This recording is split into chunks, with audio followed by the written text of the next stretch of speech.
Hi everyone, welcome back to our YouTube channel, and in this quick tutorial I will show you step by step how to use the snipping tool in Windows 11 to take a screenshot easily. Whether you are capturing your whole screen or just a part of it, you will know exactly how to do it by the end. Let's get started. So first of all, it is introduced by new in Microsoft 11. So here you just need to be search snipping tool. So just search this one like snipping and this snipping tool, and you get these apps in here by default. So here you can see this is the snipping tool. So you can record your videos, like press the logo key and shift R, start recording.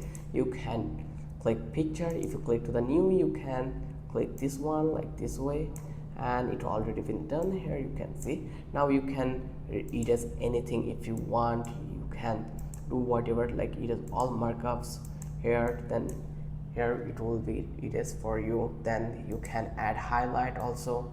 Here you can see you can add highlight. Similarly you can make a line also. So you have all these things, like you can edit the paint, then you can save it as a file in your computer. Then you can add rectangle window, whatever you want. You can add freeform also. There is a couple of options you have. Then you can record video. If you click to the new, and your recording already been started. Here actually you can see it already been started. Just click to the start, and here 1 2 3 your recording will be start and it will be captured. If you've done, you just need to be click this one and your recording will be play in here.